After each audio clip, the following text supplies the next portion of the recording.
Chris Cenac is officially going pro, and Houston moves forward in building their roster by looking backwards.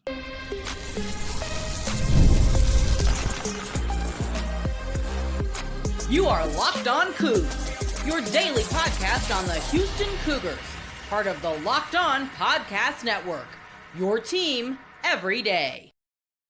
Welcome to Locked On Cougs, daily podcast about your Houston Cougars. I'm your host, the first and only host of Locked On Cougs, Parker Ainsworth, here to break down the Houston Cougars for each and every day.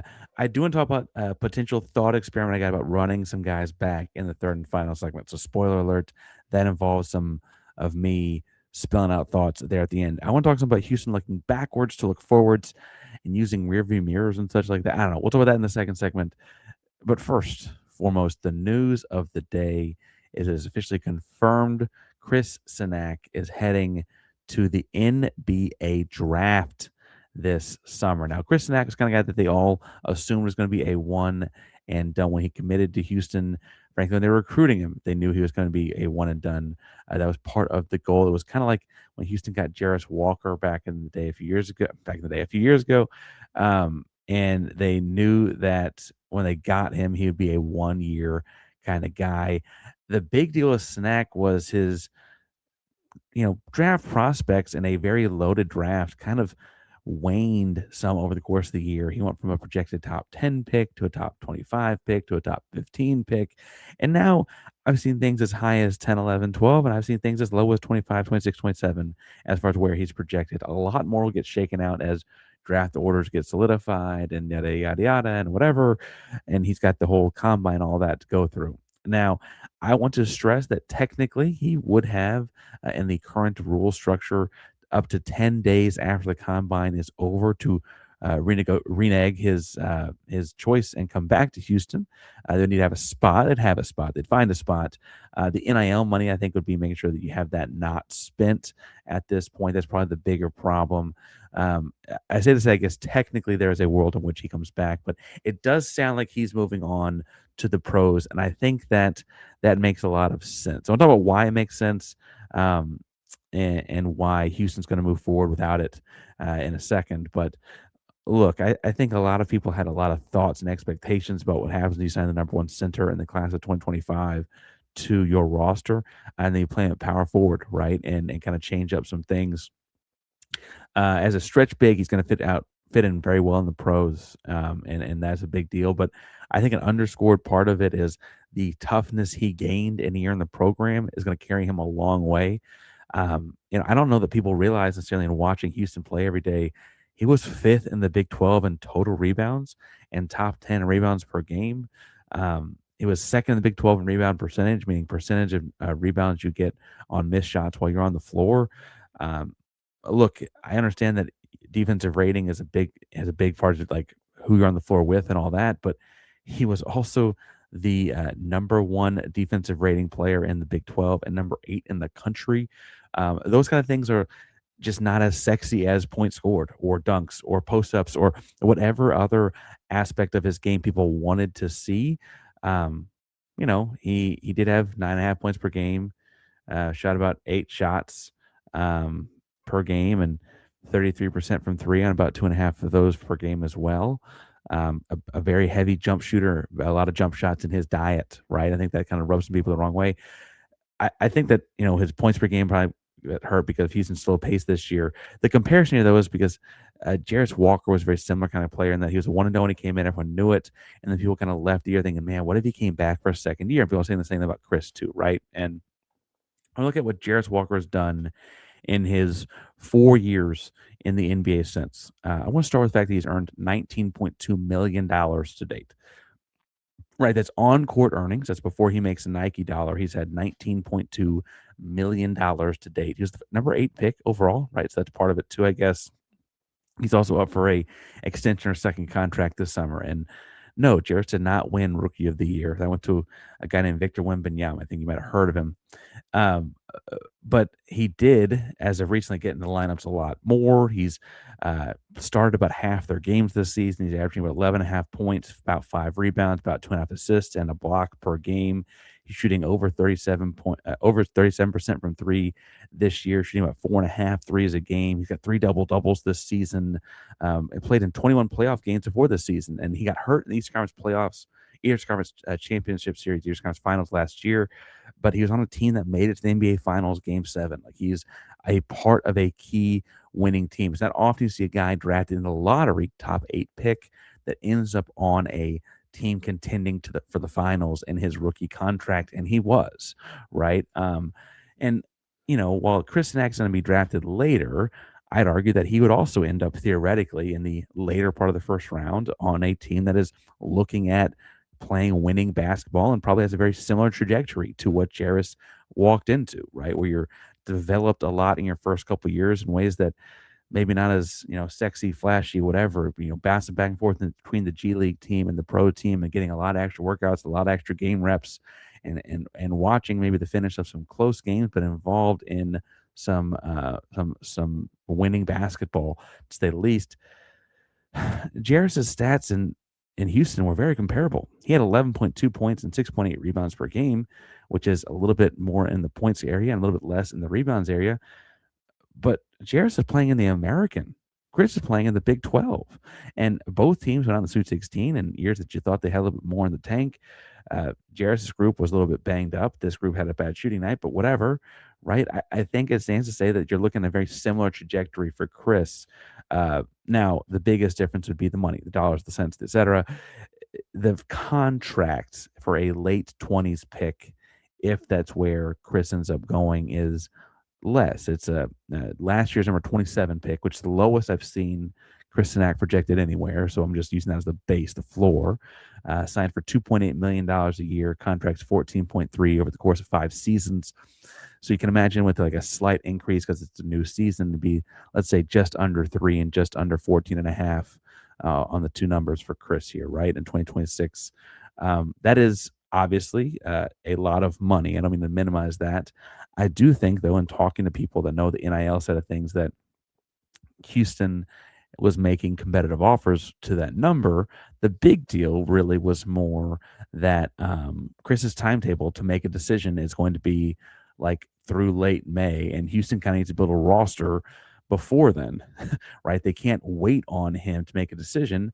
And while I guess technically he has not officially never able to come back, it sounds, based on his letter he wrote to declare for the draft, he posts on social media at his various social media handles. I think I've seen on all of them that he does on social media that anyway he is committed to the draft and does not make comments on with possibility of returning. It sounds like he is out the door.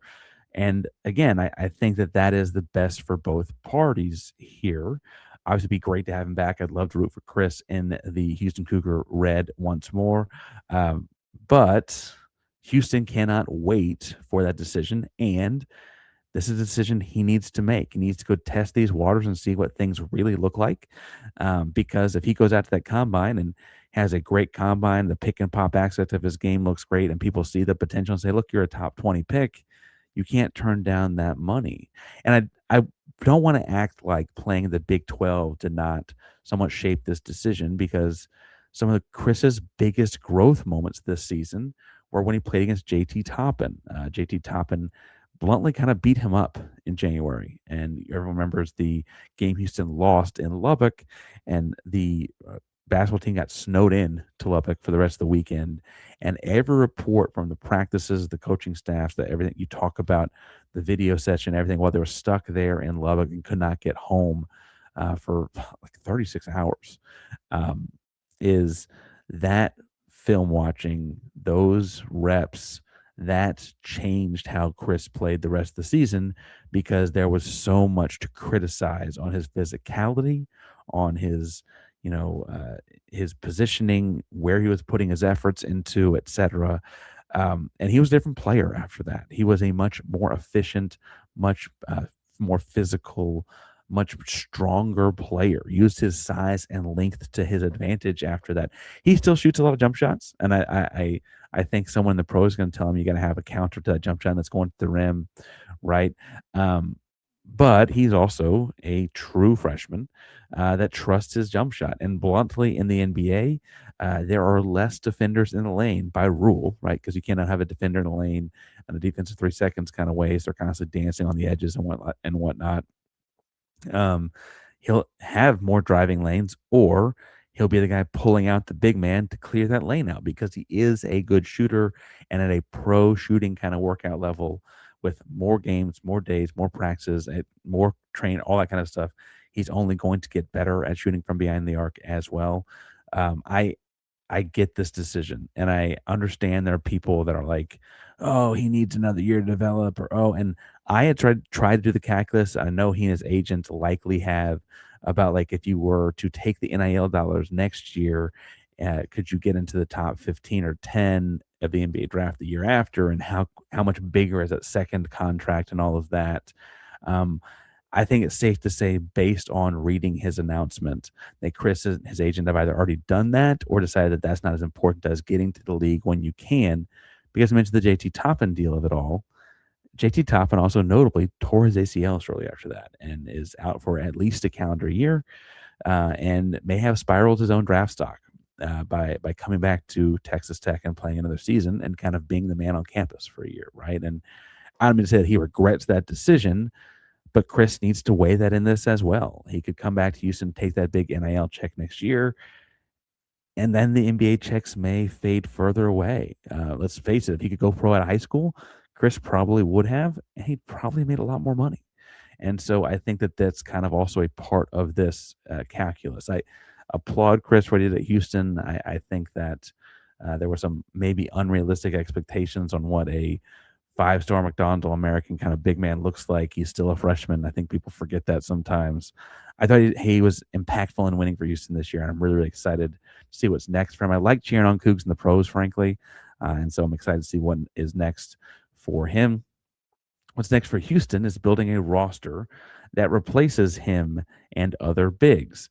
And they're doing it by looking at what's worked for them in the past, not last season, and not what's looking like for other teams in the future. I want to explain that a little bit more in a second, but first, today's show is brought to you by our buddies over at Mazda. Because, look, moving the game forward is a key part of the games. Those that know the score never tells the whole story. More to players than highlights. There's early mornings, late nights, constantly showing up for the squad on and off the court, like Chris did so many times at Houston. Uh, the all-new Mazda CX-5 moves the exact same way. More space to connect, bold new design, and more intuitive technology. You can stay connected on the road and every position you play.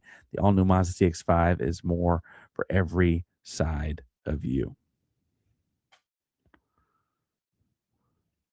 Today's show is also brought to you by TurboTax because it's tax time. But for a lot of us, the old way of doing taxes is, well, a lot. Trying to book an appointment that's not the most convenient, sitting in a waiting room with a stack of papers, emailing back and forth, wondering if they really get your situation. But this year, you're getting a major upgrade. Intuit TurboTax now has in-person locations nationwide. You can meet face-to-face with a real tax expert and get your documents uploaded straight to your TurboTax app on the spot. Just like that, you're done. Your TurboTax expert works to get you every dollar you deserve while you get the real-time notifications as you go about your day. It's the relief of walking in a meeting, a real person is there, and walking out knowing that your taxes are being handled right. At turbotax.com/local to find a store near you and book your appointment. Parker Ainsworth locked on Cougs here, and I think it's interesting to look at what Houston's doing. Kelvin Sampson had an hour-long video Zoom media call on Thursday, and looking at how he described the roster building that Houston's doing, it feels like we're going back to 2021. It feels like we're going back to 2022. It feels like things are moving a little bit backwards to earlier successes in Houston's run here. Now, I want to stress a couple things. It does sound like JoJo Tugler's coming back. He's mentioned Cordell's coming back. He mentioned McCarty, Chase McCarty, Mercy Miller, and those guys. And for what it's worth, that was interesting. He pointed out very bluntly that Mercy Miller and Chase McCarty are good enough to start. And a lot of people try to draw a conclusion what that might mean or whatever. I think that's as close to a guarantee as you're going to get in April out of Kelvin Sampson. He doesn't really guarantee playing time, starting minutes, etc. He says they're good enough to start. That feels like, oh, okay, they'll be starting. That's as close as you're going to get, right? I also think it's worth pointing out that they're visibly focusing when you look at their recruiting efforts on other positions, right? On guys that can maybe spot behind Mercy or play point guard next to him, or bigs that will move Chase McCarty down to the three, which is also a thing that coach said that Chase McCarty's been playing more of a three or a wing this season. Uh, I think it's also interesting that he said you're going to look at to get four guys that can quote play up front that could all potentially start for Houston. You know, you got Arfan Diana, the 5-star senior, the 5-star freshman coming in. You got JoJo Tugler, the big time senior. That's where I got stuck there. He's coming in. He's returning. And so you're looking to add a couple guys because you graduate Khalifa Sacco and are losing Sedlot and Jacob McFarland to the transfer portal. I almost wonder if, part of the conversation there was not necessarily anyone forcing Sed or Jacob to get into the portal, but an honest conversation about like, hey, like we're going to bring in two more bigs that are going to play a lot and minutes are finite, right? Like, is that the conversation he had? Because after hearing him talk to the media, it does sound like he's looking to bring in a couple more bigs in. And look, whether that's Gillespie or Dawes or Braden East, who's been at Lamar or whomever, we know that Gillespie, Dereco Gillespie and Braden East are both on campus this weekend. Keanu Dawes is a local kid who's been tied to Houston in this whole process. Some we'll see where he ends up. You're looking at guys that can be rotational and play a lot of minutes, especially important when you have a freshman like Arfan Diana or a guy who's been in some foul trouble like JoJo Tugler. I also think it's worth pointing out the coach, I think, intentionally pointed out that this will be the first offseason that Tugler is entering without getting surgery in a long time. And so you're hoping to get a lot of work on his offensive game right in the offseason this year. But I think it's interesting that in a world where you're hearing about stretch bigs and all that, Kelvin Sampson, the Cougs are looking back at 2021, 2022, even in some degree 2025, looking at what worked for them. Now, 2021 is admittedly a very American Athletic Conference team in terms of size, but they were big. The Deacon Giroux, Marcus Sasser, Quentin Grimes, Justin Gorham, Reggie Chaney, that team went 6'5", 6'2", 6'5", 6'8", 6'8". And while they didn't have the 7-footers, they always say the wingspan, we hear about that all the time, they also didn't have anyone. I mean, Sasser, the 2, was the short guy at 6'2", 6'3", right? That's a big team. 2022, a fan favorite. So many, like that team was so much fun to root for. Get to the Elite Eight, right? That team went Kyler Edwards, the second half of the year, I should point out, after injuries earlier in the year. Second half of the year, they went with Kyler Edwards, Jamal Shed, Tajay Moore, Fabian White, and Josh Carlton. That's a solid 6'3", 6'1", 6'5", 6'8", 6'11". Again, big, strong dudes. 2025, famously, Uzan Cryer, Sharp, Robert Tugler. Milos was 6'4", Cryer 6'2", Emmanuel 6'3", 6'4" with long arms. Juwan Roberts, 6'8", long wingspan. Tugler, 6'8", long wingspan. Each year, I think, which was pointing out, they kind of had a key big that was able to really play. 2021, Bryson Gresham, I think, is kind of an undersold, important piece on that team. Didn't play a whole lot in like the Final Four game, whatever, I guess, but he was a big part of important games for that team. Reggie Chaney, 2022, kind of found a role as a bench big. And then in 2025, one of the lesser discussed move was early in the season, they put Javier Francis out of the starting lineup to bring JoJo Tugler in, and Francis handled it like a pro and became the best bench big in college basketball, arguably, right? I mean, it was a important move. Each of those teams had bigs off the bench that could play, and that seems to be the thing they're looking to do with this next team, is have a team with, look, you might have one guy in potentially Marcus Burton who they're going to add that is not so tall. But then Mercy Miller, 6'4". Chase McCarty, the 3, is 6'7". You're going to have a 6'9" or 6'8", whatever you want to call it, JoJo Tugler, and then a 7-footer in Diane, or bring in one of these Gillespie guys or these high-end rebounding guys and have someone come off the bench that's a big guy that can also play some big man minutes and have all of this size. This is not the pick and pop game of Chris Cenac. As much as I liked watching Chris play, this is not that. This is not the high post 18-footer Jarace Walker kind of guy that can maybe step back and hit a 3. This is not that smaller kind of basketball. This is really looking at a type of basketball that is, bluntly going to be a little bit more bruisy, a little bit more beach down in the post, and a little bit more physical. They're looking backwards at what's worked for them. Again, I mentioned 21, 22, and 25 intentionally. 2021, Final Four. 2022, Elite Eight. 2025, Final Four. If you're trying to get to Detroit for the Final Four in 2027, it stands to reason you do what's successful. And yes, 2021 and 22 were in the American Athletic Conference. Those teams would have been good in whatever conference they were in. While 2021 was kind of built from a heights perspective, like an American Athletic Conference team, they certainly beat some top tier teams to get to that Final Four. I would also point out, frankly, that 2022 probably had a tougher path to the Elite Eight than the team before it had to get to Final Four, right? And so they've shown that this is the formula that works for them. And I think it's interesting to see that that's kind of where their efforts are. And it felt like in Sampson's conversation with the media, that's not an accident. That's very intentional. And it's very much kind of where this team is heading. I wonder, looking at next year, like, look, we mentioned all three of those teams, whether it is All American LJ Cryer in 2025, uh, future pro in Jamal Shed or Kyler Edwards, I guess, also had a stint in the league in the 2022 team. Uh, All American Quentin Grimes, and I guess future All American Marcus Sash on the 2021 team. Each of them kind of had a guard that was like good for a basket, good for a bucket, both at point in Ladiki and Jamal and Uzan, but also at the other guard in Cryer and Kyler and et cetera, right? And I wonder if that's bringing in a Marcus Burton, who is a bucket getter. You're going to like him a lot if he ends up committing and signing. And they feel pretty good about it. You're going to like him a lot, right? If he's a bucket, if he gets to come to Houston. And then the other guy is the fan favorite, Mercy Miller at the starting two guard. Is he going to get used a lot more like Sasser on those floppy actions where he catches the ball on the wing and kind of gets to go to his world, so to speak, and attack to the empty side? I really think that Mercy Miller is ready for that. I think you saw moments of growth last year.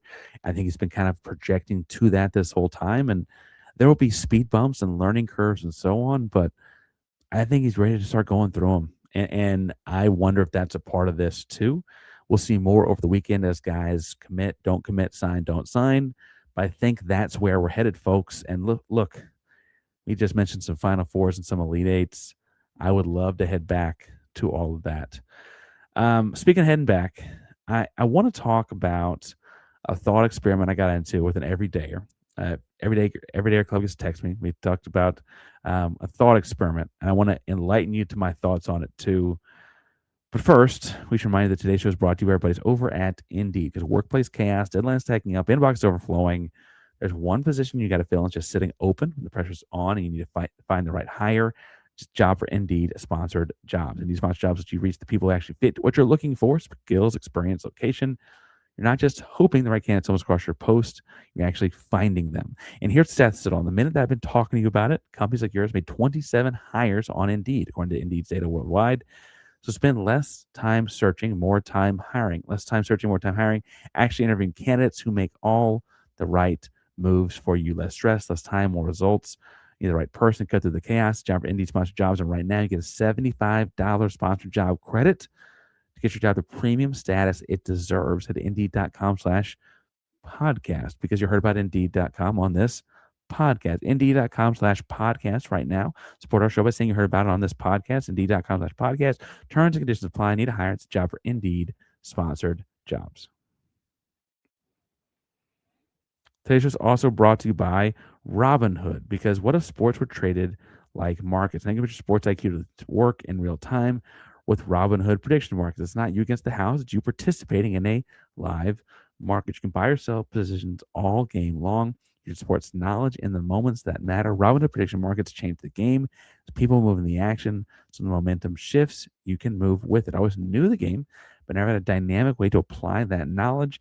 Now I can actually take part live in a market powered by people. You're no longer just a spectator. play-by-play. You get to decide. Trade every play with Robinhood, now available across the U.S. Download the Robinhood app now to begin. Futures are in cleared trade swaps involve significant risk and is not appropriate for everyone. Event contracts are offered by Robinhood Derivatives LLC, a registered futures commission merchant and swap firm. Parker Ainsworth, Locked On Coogs, remind you guys about the Everydayer Club. Want some all access content, all access to me, all access to the Discord server. There's a merch store, the whole nine. If you want to know more information, lockedonpodcast.com/everydayer. If you want to just get on the action, it's lockedoncougs at supercast.com. I mentioned there's some texting with me going on there. And after some guys at the portal, interesting thought experiment happened. I went back and forth with an Everydayer. I didn't ask about putting their name out there, so I'm not going to put their name out there. But two, we'll call it former Cougs, hit the portal, and the guy was saying, which one do I have back? And I thought about it, and my answer changed. Now, Terrance Arceneaux was a high-end recruit, came to Houston in the class of 2020, was it 2? And he was a freshman, pretty interesting freshman year, playing behind Jarace and a couple guys, but got on the floor some. Sophomore year was poised to make a big jump and tore his Achilles. Came back the next year and just never really got his footing, and ultimately transferred out to NC State with Will Wade. Will Wade leaves NC State. He's now in the transfer portal. That's one former Coug. The other one is kind of an air quotes former Coug, and that's Pop Isaacs. Pop Isaacs went to Texas Tech and then Creighton. And then last year, when Miles Houston threw his name in the NBA draft, Isaacs was coming to Houston. He was signed up. He was coming. He's going to be alongside Kingston and the boys and all that. And I don't think anyone quite knew what they had in Kingston yet to be for certain, but they knew they had something good. And Isaacs is at Houston. He's getting ready to play, whatever. And then Houston says, actually, I'm going to come back. And shortly thereafter, like within an hour, I want to say, Isaacs was back in the transfer portal and headed to A&M. And Isaacs is not, never really stood up for Houston, obviously, but is kind of in his own way, its own kind of unique former Coug. And the question was, which one would I rather have back? Or which one would I rather have if I had to get a former Coug in this transfer portal, which one would I get? The answer was Tremont Mark, but he's not available. So the next one I looked at was, okay, I liked having Terrance. I saw what he could do on the floor. And his minutes were not very high this year at NC State. Never got into the system totally, but he played a while at Houston. He understands the culture, the system, where he fits in. And I think from a nostalgia play too, like I enjoyed the story of Terrance. He's from Beaumont. He was a big player at Beaumont United. He won state titles. A clutch basket maker. Like he was going to be a fun Coug, a Houston guy through and through, right? And frankly, like was a great kid to have on campus, a great part of the program from all that perspective too. Really, really thought hard about that. Pop Isaacs wasn't here long enough to get some of that off the court kind of stuff. He had some baggage from elsewhere, but like that's elsewhere. Things change. People grow up. Was trying to think about the fit. He's kind of a smaller 2 guard. We didn't get to see him play in the system, so it's hard to see exactly where he would have fit in. I was kind of thinking at the time he felt like he was going to be an LJ Cryer replacement, but then that never happened, obviously. But the more I thought about it and talked with this Everydayer, my answer kind of shifted. I went from nostalgia and wanting a Terrance Arceneaux reunion to actually this team might need more of a Pop Isaacs. Pop Isaacs played much more of a rotational role at A&M this year. Was not a starter. And you wonder if you could talk him into playing for a competitive team nationally like Houston will be and projects to be. I think on the lowest end of too early to tell kind of things for next season, even with as much chaos as there is in building the roster. People have Houston as the worst, was 10, 11, 12. Like one person had them at 16th or something. Most people have them pretty high for next season. Anyway, do you bring back Popeye? Would he be willing to be a rotational guard, play a little bit of point, a little bit of 2, etc., on a team with a chance to win the whole thing, right? A chance to go cut down some nets. After seeing him play a backup leader, 6-man kind of guy in buckyball for part of the year this year at A&M, maybe he is. I also think from a skills perspective, there's some need for more shooting, especially guys off the bench. If you can talk him into being a guy off the bench. By the end of the conversation, I'd completely shifted from wanting Arceneaux to be a Houston Cougar to wanting Pop Isaacs to be a Houston Cougar. And like I mentioned, there are lots of guys in the portal that have no tie, have not been to Houston or played for Houston yet, that are probably better answers to this question. But if you're looking at which one would you rather have, I did think it was interesting that I went initially to the known thing, who is Terrance Arceneaux. I know who Terrance Arceneaux is, to the bigger question mark. As Houston navigates the transfer portal this offseason, I think there's a real tendency to look into what do I know, who do I know, what do I, etc. But truthfully, the answer is often taking a risk on that question mark and seeing what happens. So as Houston is going after guys in the transfer portal, because even if they signed all 4 visitors this weekend, they still need at least 3 more players. And they might not be guys that get a whole lot of minutes, but they need at least 3 more players. Even if they get all 4 this weekend, they need at least 3 more players, right? Houston brings in someone you've never heard of, don't know. First of all, I'd argue they've had the benefit of the doubt. They earned the benefit of the doubt. And sometimes that question mark gamble is the one you got to take and the one you got to, just hope pays off. And I I don't mean to make it a bigger deal than it is, but there's probably something about life to that too, right? Sometimes taking that question mark, taking that gamble, and seeing it play out is the better thing than, or the bigger deal than taking what you know, right? I know a mystery box can be anything, even a boat, but like also could be more than a boat. Anyway, don't make it too philosophical here. Locked on Cougs, primarily Locked on Podcast Network, as more things unfold in the transfer portal, we're breaking that down. We also, with hopefully some signings this weekend, we'll get through that over the course of the weekend, and they still have more to do. We need to talk some football because we're a week away from a spring game and an exciting football season coming up, coming off of an exciting football season last year. The transfer portal and March Madness have kind of dominated the consciousness for the last month plus, but football is around the corner. The spring game is here. We got to talk about that next week as well. If you got thoughts, comments, concerns on that, actually, hit the comments. If you're an everydayer, text me. We'll go back and forth a little bit. Maybe we'll talk about our conversation we had on the show.